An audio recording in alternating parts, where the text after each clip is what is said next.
چنانچہ آئیے پوری بات سنا دوں. حضور صلی اللہ علیہ وسلم کو بیماری چھونے آئی تاکہ میرے تمہارے گناہوں کا کفارہ بنے. کسی نے دروازے پر دستک دی, آواز آئی, لوگوں نے کہا کون ہے؟ حضور نے فرمایا میں جانتا ہوں کون ہے. یہ وہ ہے جو ماؤں کو بیٹوں سے, بیٹوں کو ماؤں سے جدا کر دیتا ہے. یہ موت کا فرشتہ ہے, اس کو آنے دو.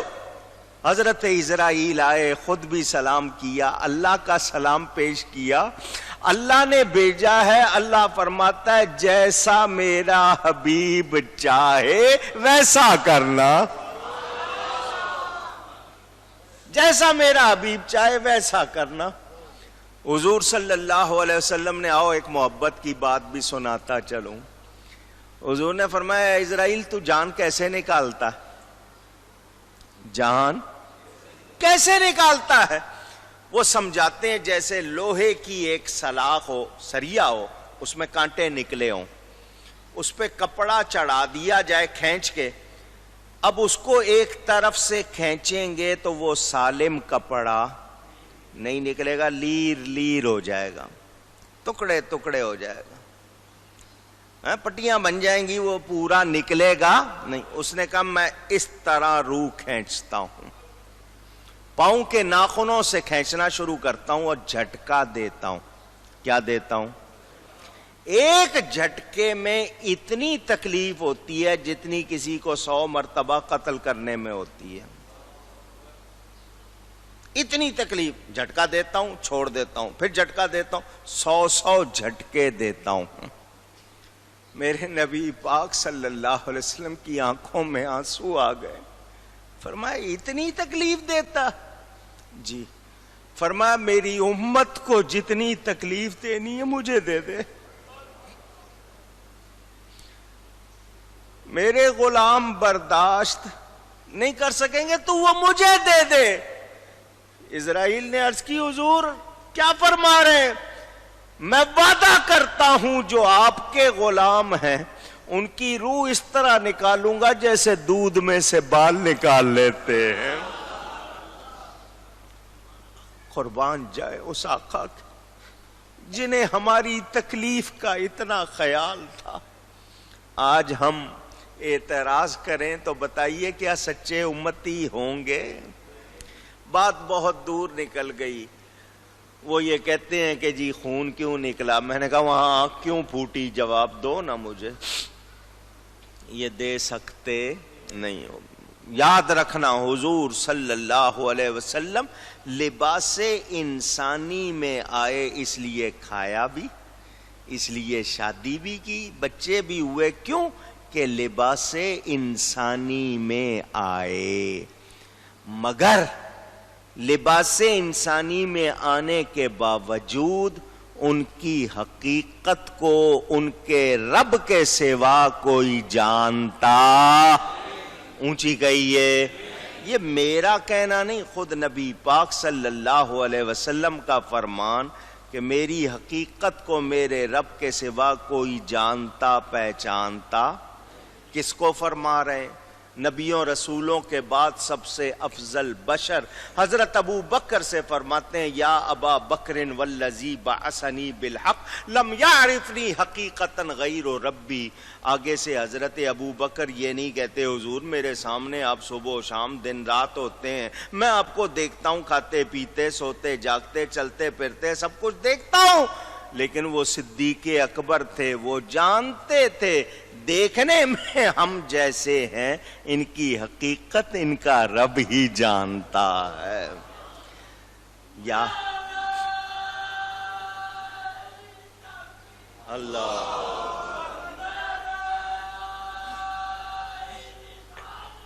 یا رسول اللہ.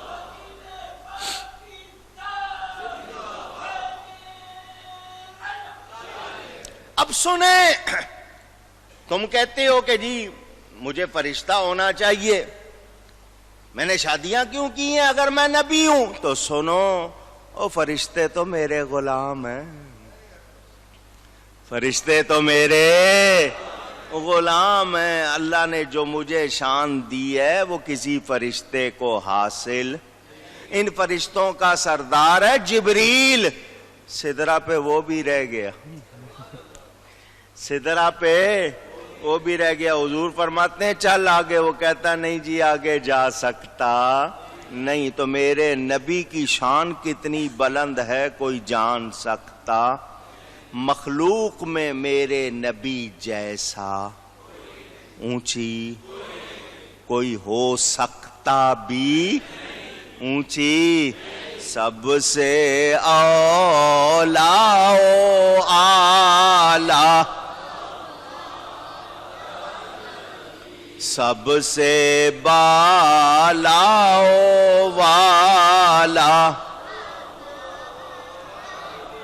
جس قرآن میں یہ ہے قل انما انا بشر مثلکم, فرما دیجئے میں ظاہر صورت بشری میں تو تم جیسا ہوں. اس قرآن کی باقی آیتیں کیوں نہیں پڑھتے؟ جس قرآن میں یہ ہے اسی میں ہے سراجم منیرا, وہ چمکا دینے والے آفتاب ہیں. اسی قرآن میں قد جاءکم من اللہ نور و کتاب مبین, اس قرآن کی باقی آیتیں بھی تو پڑھو نا. اسی قرآن میں وما ارسلناک الا رحمتا للعالمین. اسی قرآن میں ہے کاف ہا یا عین صاد. اسی قرآن میں ہے ہا میم عین سین قاف. ترجمہ کر سکتے ہو تو کر کے دکھاؤ نا. جبریل نہیں کر سکا, جبریل آیت لے کر آیا, اللہ فرماتا ہے کاف ہا یا عین صاد. حضور نے فرمایا جبریل میں جانتا بھی ہوں, میں سمجھتا بھی ہوں میرے رب نے کیا فرمایا ہے. جبریل کہہ رہا حضور مجھے نہیں پتا, مجھے نہیں پتا. حضور فرماتے ہیں میں جانتا بھی ہوں, میں سمجھتا بھی ہوں. ان کو حضور سے محبت نہیں, یہ سمجھتے نہیں. حضور صلی اللہ علیہ وسلم کی ایک شان بشری ہے. اور پھر یہ بھی تو فرمایا مر رآ فقد رآ الحق, جس نے مجھے دیکھا اس نے حق کو دیکھا. اس کے دو معنی ہیں, ایک تو یہ کہ حق دیکھا, دوسرا یہ کہ میں اللہ کی ذات کا آئینہ ہوں, مجھ میں اللہ کے جلوے نظر آتے. پھر وہ بھی اس کو یاد رکھنا چاہیے. حضور فرماتے ہیں لی مع اللہ وقت, میرا اللہ کے ساتھ ایک خاص وقت ہے. لا یسعنی فیہ ملک مقرب ولا نبی مرسل, اس میں کوئی خاص فرشتہ کوئی نبی مرسل نہیں ہوتا, بس میں ہوتا ہوں, میرا رب ہوتا ہے.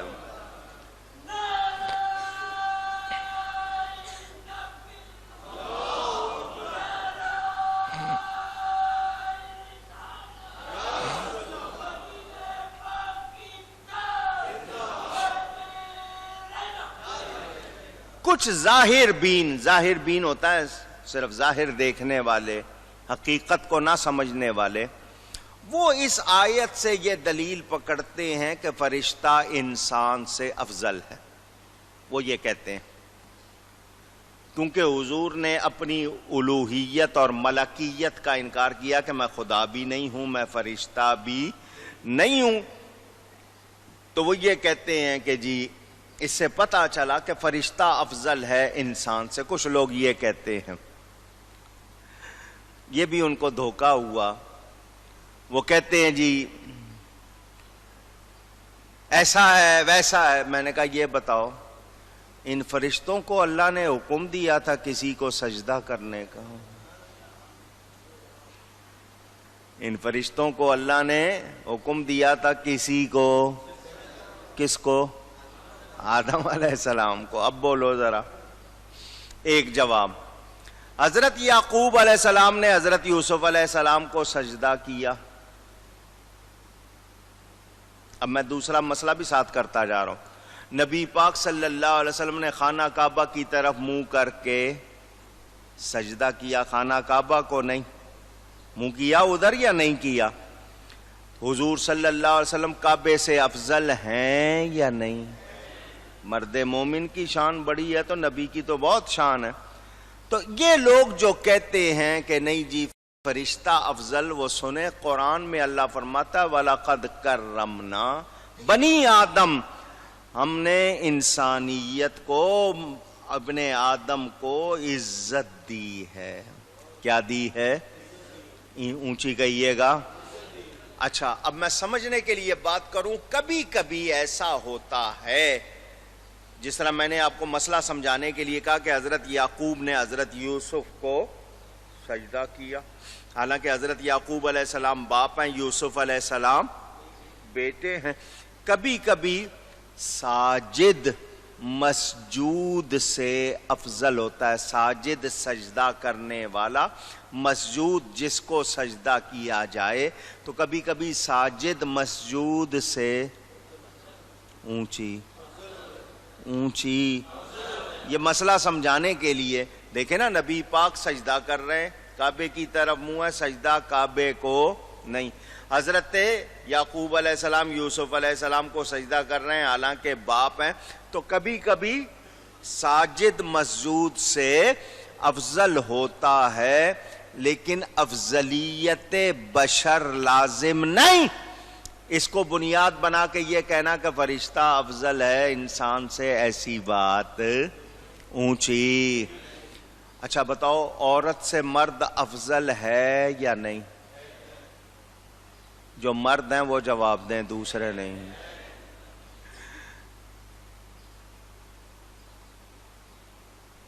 عورتوں سے مرد،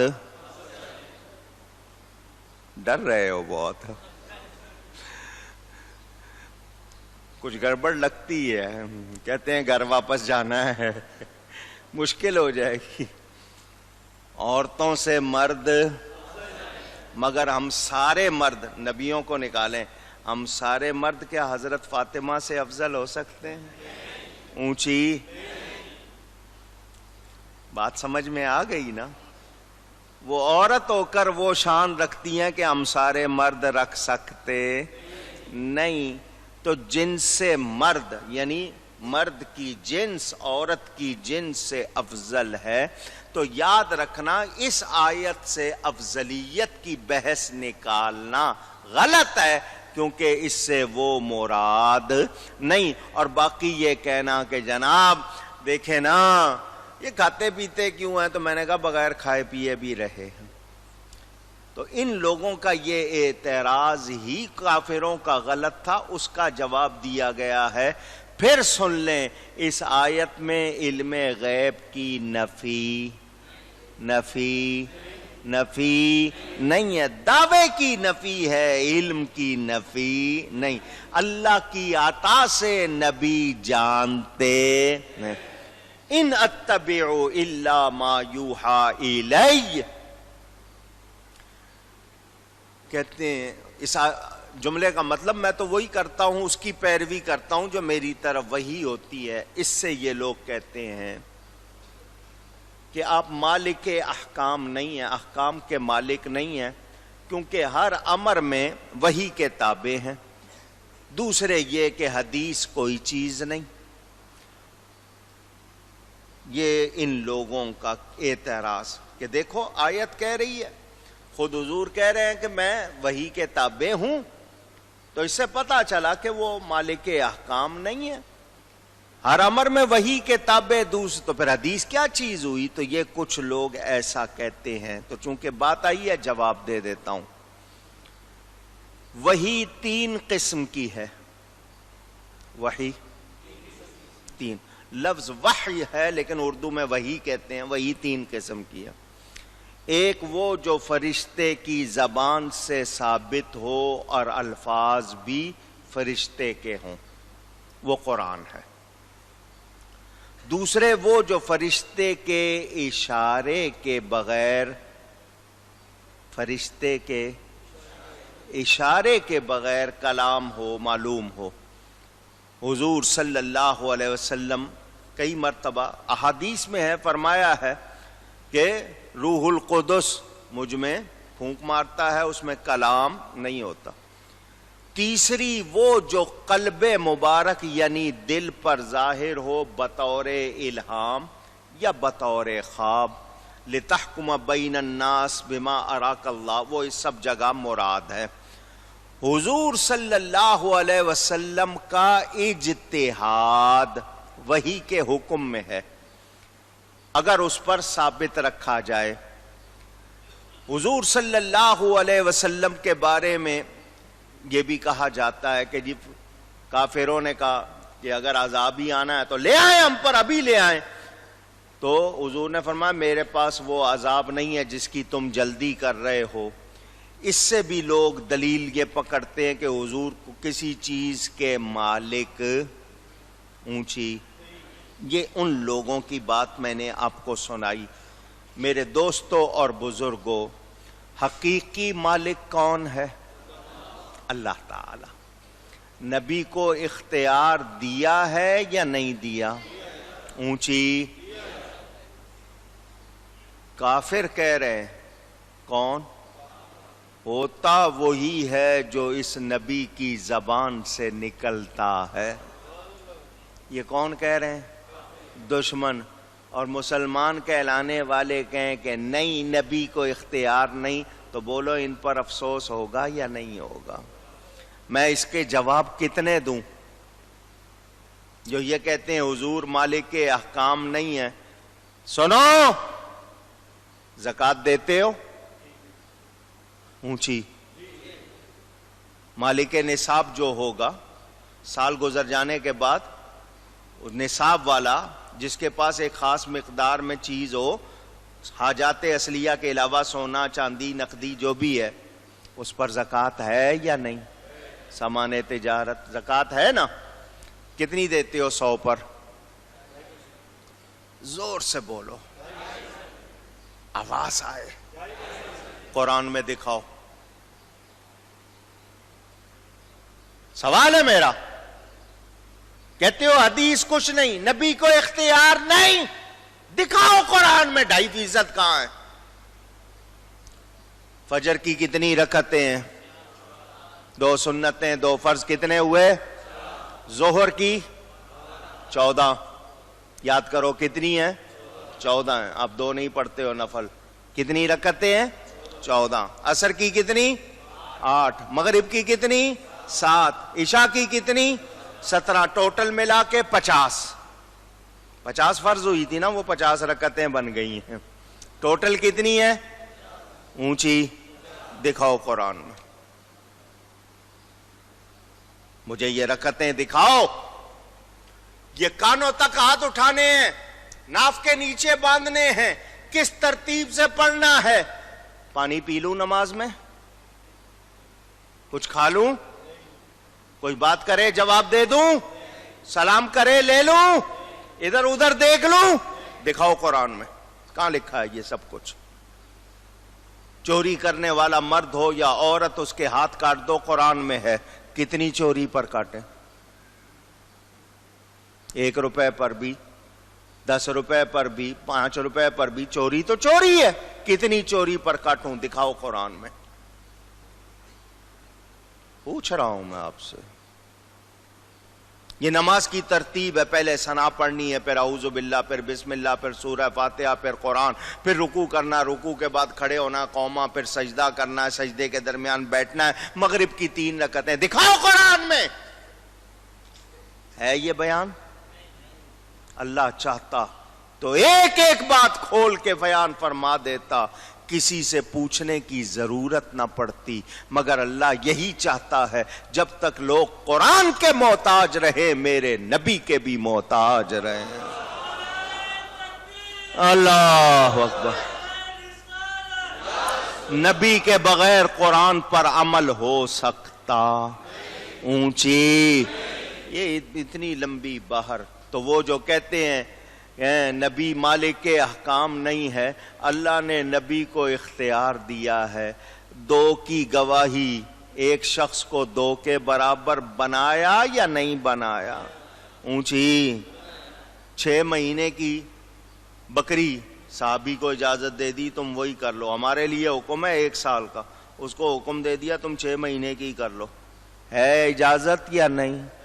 اونچی۔ جس کو چاہیں جو چاہیں عطا فرما دیں۔ کوئی شبہ نہیں۔ بیان جاری ہے۔ اعتراض کرنے والوں کے پاس کوئی دلیل نہیں، ان کا یہ کہنا کہ جی نبی مالک احکام نہیں، تم نے میرے نبی کو جانا۔ اللہ فرماتا ہے وَمَا أَرْسَلْنَا مِن رَّسُولٍ إِلَّا لِيُطَاعَ بِإِذْنِ اللَّهِ۔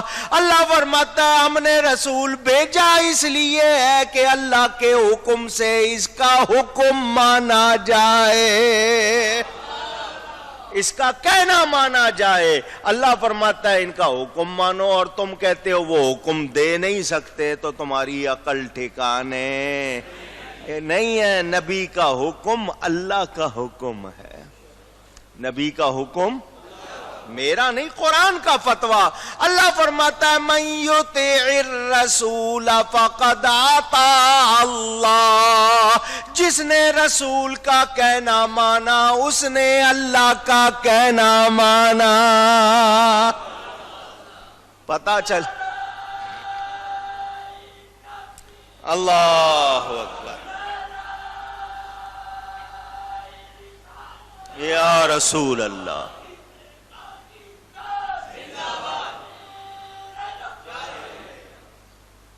پتہ چلا اللہ کی عطا سے نبی مالک و مختار جس کو چاہیں جو چاہیں حکم دے دیں، ان کا حکم اسی طرح مانا جائے گا جس طرح اللہ کا حکم مانا جاتا ہے، اس کے بغیر مسلمان ہو سکتے نہیں۔ یہ بیان جاری ہے، انشاءاللہ باقی آئندہ۔ گفتگو میں کوئی غلطی ہوئی ہو اللہ کی بارگاہ میں توبہ کرتا ہوں۔ وآخر دعوانا ان الحمد للہ رب العالمین۔